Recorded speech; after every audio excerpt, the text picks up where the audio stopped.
Yo'lvoz. Yo'lvozning tarjimali to'g'risida kishilar har xil qarashda bo'lib kelmoqda.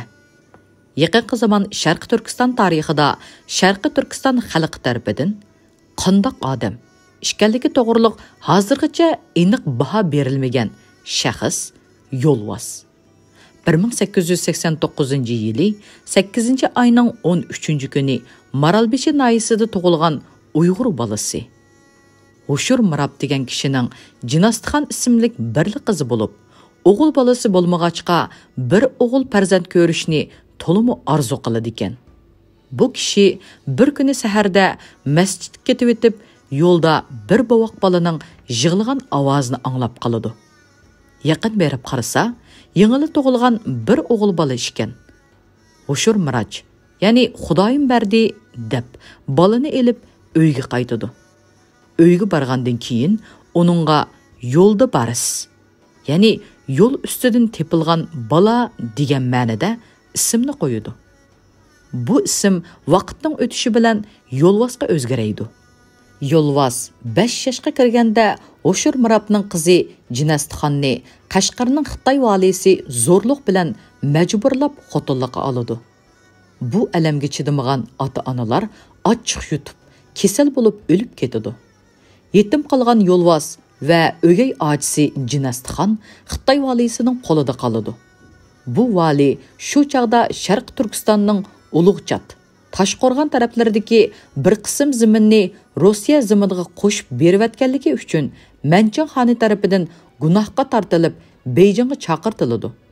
Xitoy vali nurg'un mol-mulk, boyliqlarni va Jinastixon bilan Yo'lvozni elib Beyjingga boradi. Ular Beyjingga kelgandan keyin xon bu valini qo'lga elib, barliq mol-mulkini musodara qiladi. Jinastixon bilan Yo'lvoz Beyjingda panohsiz qilib, 2 yil tilamchilik bilan turmush kechirishga majbur bo'ladi. 3-yilga kelganda Qumul Vang'i Shomaqsut, ya'ni 1849-yillardan 1930 xoniga salom berish uchun Beyjingga keladi. Buningdan xabar topgan Jinastixon bilan Yo'lvoz Shomaqsut Vang'ning kotibi Xo'janiyaz Bekka dard aytib, iltifot qilib bizni Qumulga olg'ash ketsinlar. Uyligimiz bu yerda qolmasa deb iltimos qilishidi. Xo'janiyaz Bek bu ahvolni Shomaqsut Vang'a yetkazadi. Shomaqsut diniy maslahatchisi Yunus Alam Oxundan bu haqda maslahat so'raydi. Alam Oxunim, bular musofir ekan. Qumulga olg'ach ketsak, uning savobi cho'ng bo'ladi deb maslahat beradi. Shuning bilan Shomaqsut ularni Sharqi Turkistonga ilib ketishga ma'qul bo'ladi. Yo'l ustida har bir harvaga 3-4 kishi birga o'tirishga to'g'ri keladi. Bularning orasida birli Jinastixon ayol bo'lg'achqa, ular erlar bilan bir harvada o'tirsa nomahram bo'ladi deb maslahatlashadi. Shomaqsut Jinastixonni tarjimoni Hezitga nikohlab qo'yadi. Lekin Hezitning cho'ng xotini kundashlik qilib jidal qilg'achqa, ular ajrashib ketadi. Shuningdan keyin Jinastixon Pujung xonimga xizmatkor bo'lib ishlaydi. Keyin uni Vangning tuqqini Ibrohim Bekka nikohlab qo'yadi. Yo'lvoz 5 yoshdan boshlab Xitoy oilasida o'sganligi va Beyjingda bir necha yil turganligidan Xitoy tilini yaxshi biladi. Shunga u Shomaqsutning ordisida tarjimonlik qiladi.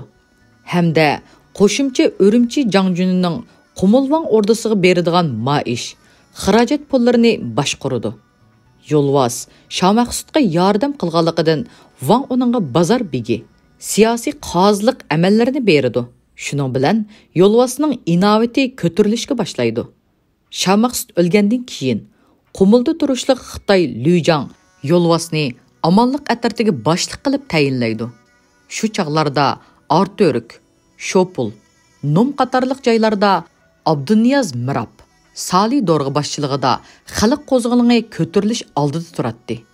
Buningdan xabar topgan Yo'lvoz qo'zg'olonni bostirish uchun Sali Dorg'ani qo'lga olmoqchi bo'lib, Yar Dorg'a boshchiligida bir qancha kishini Shopulga avatadi. Lekin uning bu plani amalga oshmay, aksicha qo'zg'olon portlab, qo'zg'olonchilar Qumul shahrini muhosirga oladi. Yolvas va Lüyjang qatarlıq bir qancha Xitoy amaldorlar muhasir ishida qoladi. Lüyjang qo'zg'olonchilar bilan sulh qilish uchun Yolvasni elchilikka chiqaradi. Qo'zg'olonchilar bu fursatni g'animat bilib, Yolvasni tutib olib, Tungan Ma Jungyunga topshirib beradi. Ma Jungyun Yolvasni so'roq qilganida, Yolvas Ma Jungyunga sadoqat bildirib, Lüyjangning barliq harbiy ahvolini to'liq inkos qilib xizmat ko'rsatdi. Shuningdan keyin Yolvas Ma Jungyunning ishonchisiga ega bo'lib, maslahatchilikka tayinlanadi. Keyin Ma Jungyun bilan Xo'janiyaz Hojim, ya'ni 1889-yildan 1938 ning munosabati uzilganida Ma Jungyun Yolvasga bir qism oltin kumush va mol-mulk berib, o'zi Xitoyning anshiga qaytib ketadi. Yolvas bu oltin kumush, mol-mulkni tog'lardagi do'g'larga sovg'a qilib, Xo'janiyaz Hojimga qarshi harakat qilishga qutratqulik qilish uchun Qorayga kelib, 200 dan ortiq askar to'plab harakat qilishga tayyorlanadi. Bu ahvoldan Xo'janiyaz Hojim xabar tepib, darhol Qorayga bir qancha yuz askar avatib, Yolvasni tutib kelib, qamoqqa oladi. Keyin uni etib etish haqida hukm chiqaradi. Lekin Yolvas Xo'janiyaz Hojimning oldida yolg'ondan tova qilgan bo'lib, gunohini tilaganligi uchun Xo'janiyaz Hojimning rahimi kelib, uning gunohidan o'tib qo'yib beradi. Yolvas Xo'janiyaz Hojim bilan bir mazgil ittifoqlashib o'tadi. Lekin u yana Qorayga qaytib, 200 ga yaqin askar to'plab, Qodir Hoji qatorliq savdogarlarning mollarini bulab, askarlarga kiyim-kechak tiktirib kiyib, alayida bo'lib oladi. U oxiri qumul qo'zg'olonchilari ichida ittifoqsizlik paydo qilib, qo'zg'olonchilarni Yolvas guruhi, Beshirvang guruhi, Xo'janiyaz guruhi qatorliq guruhlarga bo'lib o'tadi. Ammo uning ishlari toza o'ngishliq bo'lmay, oxiri qumulni tashlab, anshiga berib, Ma Jungyun bilan birlashidi. Shundaqla Ma Jungyunning Sharqiy Turkistonga kelishini talab qiladi. Ma Jungyun bu talabni qabul qilmay, Yolvasning o'zini Qara shahar, Aqsu, Qashqar, Xotanning ahvolini egallab kelish uchun 30 odam bilan yo'lga soladi. Bular chaqiliq yo'li bilan kelib o'tib, Ma Jungyun bilan ko'rish uchun ketayotgan Musul muhiti, ya'ni 1870 dan 1941 boshliq 20 nafar vakil bilan uchrashib, ular bilan Ma Jungyunning yoniga qaytib ketadi. Bu vakillar Ma Jungyun bilan ko'rishib, uni Sharqiy Turkistonga berishga ma'qul keltirdi. Yolvas Ma Jungyunning orqa saf ta'minot ishiga mas'ul bo'lib, qatnash vositalarini tayyorlash vazifasini ustiga oladi. Yolvas bu jarayonda Urumchidan Xitoyga ketayotgan savdogarlarning to'gi karvonlarini bulab, birinchi qitimda 300 to'ga, ikkinchi qitimda 400 to'gidagi mol, bug'i mungizi, oltin, kumushlarni o'lja elib, Ma Jungyunga topshirib beradi. Ma Jungyun Sharqiy Turkistonga chiqib, Yolvasga Turpanning Qingfang silinglik mansibini beradi. Ma Jungyun Shinsay Sovet ittifoqi birlashma qo'shini tarafidan mag'lub bo'lib, Sharqiy Turkistonning janubiy qismiga chekinganida, Yolvas yaqinlari va Temir Niyoz Tuanjang, Muxtar Axunlar bilan billa Qumulga qaytib kelgan. Shu chaqda Yolvasning qo'lida bir to'man askar bo'lib, Temir Niyoz bu Tuanning Tuanjangi ishgan.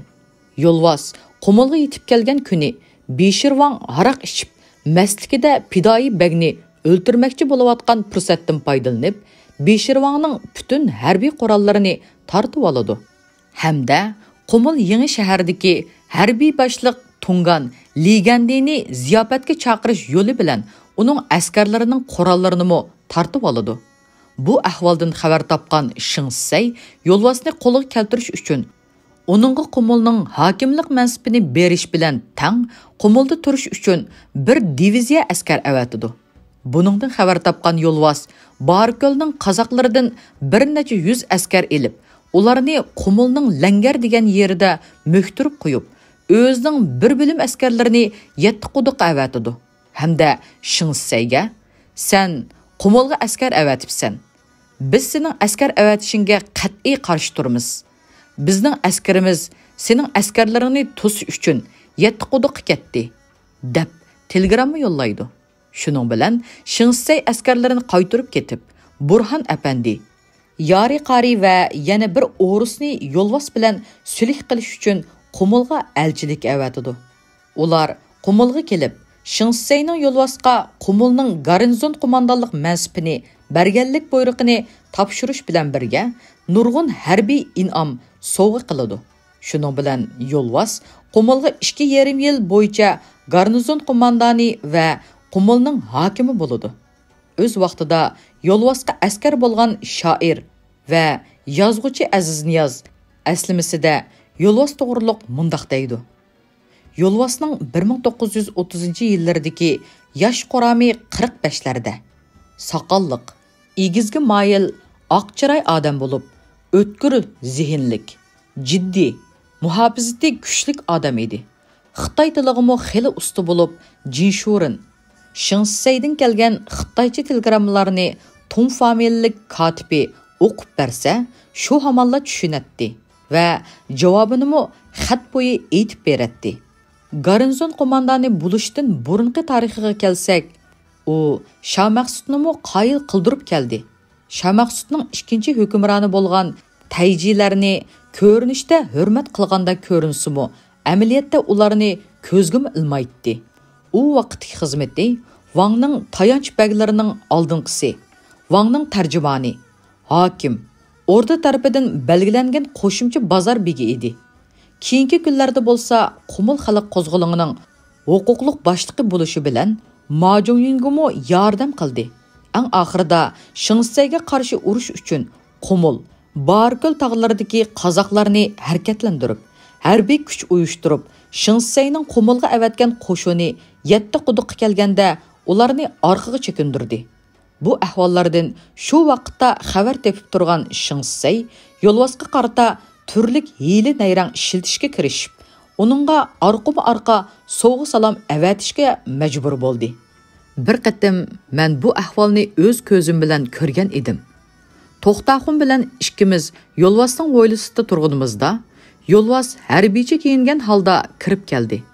Bu chaqda To'xtaxun, "Sizning harbiycha kiyimlari toza yarishibdi", dedi. Menmi qo'shimcha qilib, "Rost, yarishibdi, muborak bo'lg'ay", dedim. Yo'lvos shu chaqda kulib qo'yib, "Duban janoblari oldida putimga o'tik avatdi. Orqasidan ujangday, ya'ni yon qoral osadigan bel va mo'ri bilan qo'shib taqaydigan kamar bilan pagon iltifot qilibdi. Bu iltifot o'rlab boshqa yaqin kelyotidi", dedi. Undaq kulishi yo'lvosning hijoyg'ini kulgini emas, degan tamsilning o'z ayni edi. Oxirida Duban yo'lvosni Urumchiga taklif qilib, necha qitim telegramma avatidi. Ammo yo'lvos bu to'rga tushmay o'zining o'rniga o'g'li Yoqubbekni avatidi. Demak, yo'lvos aqlliq va pishqon siyosatchi bo'lib, vaziyatga qarata sezgir edi. U bir yumilinib diniy zot, bir yumilinib kommunist bo'lib olishdek xususiyatga mahir edi. Uning gap so'zlaridan Qumulg'ila emas, balki Sharqiy Turkistonga mustaqil hukmron bo'lishdek xiyolining borligi so'z harakatlaridan ifodalanib turadi. Shinsey bunda xavfli yo'lvosga taqobil turolmay, Sovet ittifoqidan Hoshim Hojidek usta ovchi obsharkalarni taklif qilib, Qumulga avatdi.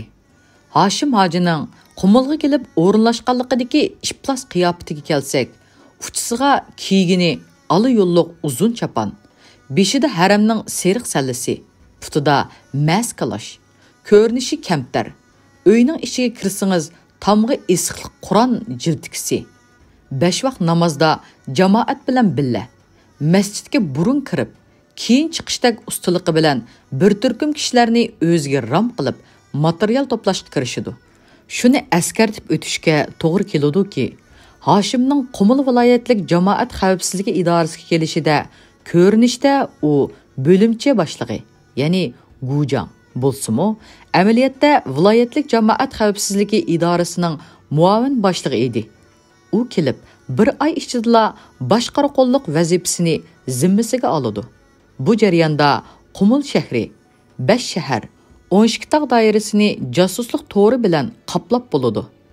Inqilobiy harakatga qatnashgan va yordam bergan adolatparvar kishilarning avlodlarini Do'rg'a, bek, xo'ja, xizmatchilarni, shuningdek shahar ichidagi yurt mo'tavarlari, diniy zotlar, ziyoli, tijoratchi qatorliq yuzlarcha odamlarni qo'lga ilib, Urumchiga yo'llab, necha yuzlagan xalqni nohaq o'ltirgizdi va izsiz yo'qotdi.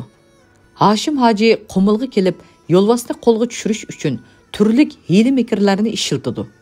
Ammo u har qancha dayrang ishlatsimi, yo'lvasni qo'lga tushira olmaydi.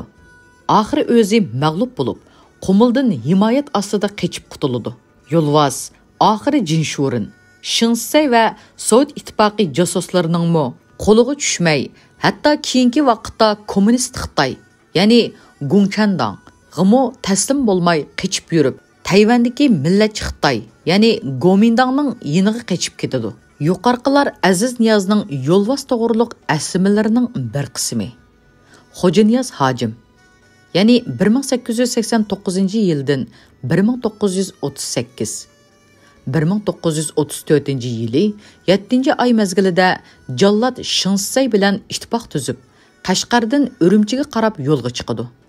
Bu ahvoldan xabar topgan yo'lvas Turpanga yetib kelish oldida turgan Xo'janiyaz Hojimni Shinsaydan jiddiy ogohlantirib, Qumul mo'tavarlaridan Yusuf Tayji qatorliq 10 necha kishi qo'l qo'ygan, ya'ni hargiz Urumchiga bormaslik to'g'riliq bir parcha maxfiy xatni Aziz Niyozdan Xo'janiyaz Hojimga avatadi. Xo'janiyaz Hojim xatni o'qib chiqqandan keyin dastlabda Urumchiga berish fikridan yanadi. Lekin Sovet konsuli qatorliqlarning salo qilishi bilan siyosatda bexudlik qilib Urumchiga ketib qoladi. Bu chaqda xuddi Harun Risht ochchig'i kelsa kulgandek g'azab kulgisi bor yo'lvas kulib turib yuqori ovozda "Hey, hojimning bexud yurginni nima degili bo'ladi?" degan ishkan. Keyingi kunlarda yo'lvasning navrisi Nasir Begning aytib berishicha, yo'lvas Xo'janiyaz Hojimga telefon qilib, "Hoji, siz Urumchida turmay darhol Qashqarga Mahmud Muhittinning yeniga keting. Uning qo'lida 4 polik askar bor. Qashqarga berishni xohlamasangiz Qumulga qaytib keling. Mening qo'limda 1 polik askar bor.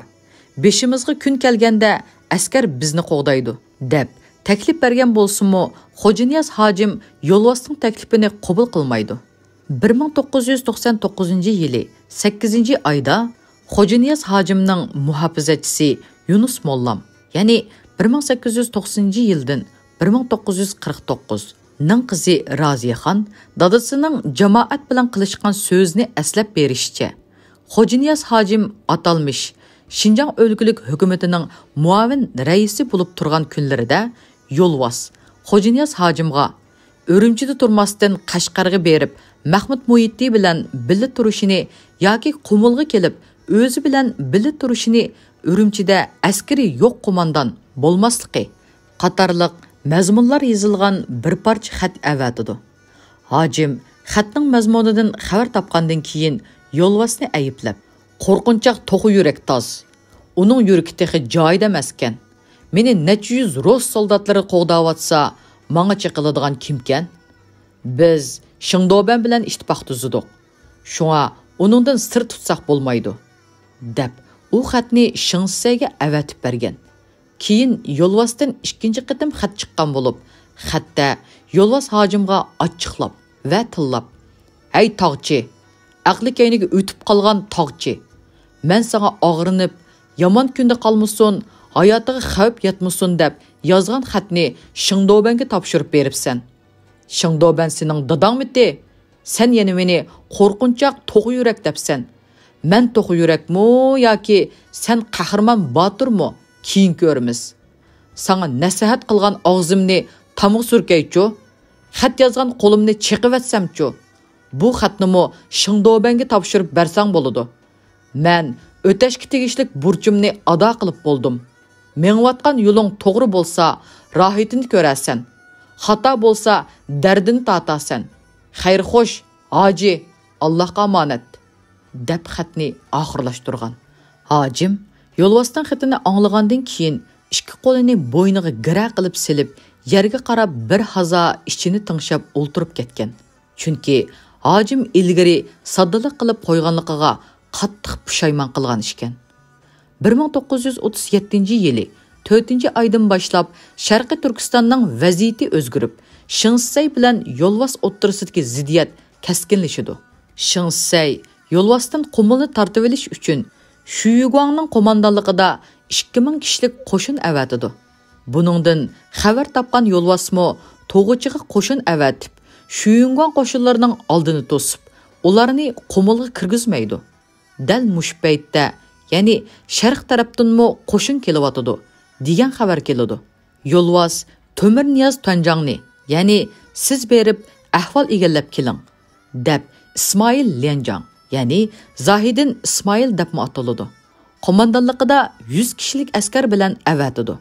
Temir Niyoz Tuanjang Tuan harbiy lozimat mudiri Li Shizay bu tarixni aytib berguchi va bu askarlardan birisi bo'lgan Haji Isoq Meri va Qumul Jehi idorasidan Wang Kejang boshliq 4 odam, ya'ni bular Shinsayning odamlari bo'lib, 7 mashinalik Ismoil Lianjanglar 2 cho'ng mashina bilan yo'lga chiqadi. Bular yo'lga chiqishdan ilgari Yo'lvos o'lkalik chegara ishlari boshqarmasi Qumul ish bajarish o'rnining mudiri Du Jiatian bilan Qumul Jehi idorasining boshlig'i Yu Qingfani, ya'ni Shinsayning odamlari tutib qilib, ya'ni agar Temir Niyoz Tuanjang boshliq odamlarim salomat qaytib kelmasa, ikkisining kollasini olaman degan. Biroq ular ketgandan keyin bu ikkisi Yo'lvosning ayoli Danaxonga yolvurib, pora bergan. Danaxon bu ikki Xitoyni qo'yg'izib o'tgan. Temir Niyoz Tuanjanglar yo'lga chiqishdan ilgari Yo'lvos ularga qarmoqchi, Soybuloq bilan menganglar. U yerdagi qo'rolarda telefon orqali ko'rishib turayli. Agar ahvolda o'zgarish bo'lsa, sizlarga xabar qilaman, deb topilgan ekan. Ammo ular boshqa yo'l bilan mangan. Yandun degan joyga borganida Temir Niyoz Tuanjang Yo'lvosga telefon qilsa, Yo'lvosning gapi aniq anglanmay turibgini Wang Kejangga beradi. Wang Kejang telefonda so'zlashib bo'lib, Tuanjangga, ya'ni Yo'lvos bizni davomli menganglar deydi degan. Amaliyotda Yandundagi telefonist Shinsayning odami bo'lib, qasdan telefondan chatoq chiqarib, Tuanjangni Yo'lvos bilan so'zlashga qo'ymagan. Wang Kejang so'zlashganida Yo'lvosning gapini aniq anglagan bo'lsa-mu, Tuanjangga Yo'lvosning deganlarining aksini yetkazgan. Amaliyotda Yo'lvos telefonda "Kayninglarga qaytinglar, Qumulning ishi tugidi. Biz taqqa qarab qochdik. Sizlarmi o'zinglarni chetga elinglar" degan ekan. Keyin bular bilan aloqa qila olmagan Yo'lvos gumonlanib, odam avatib, Ismoil Lianjanglarga yetishib olib, ularni qaytirib elib ketgan.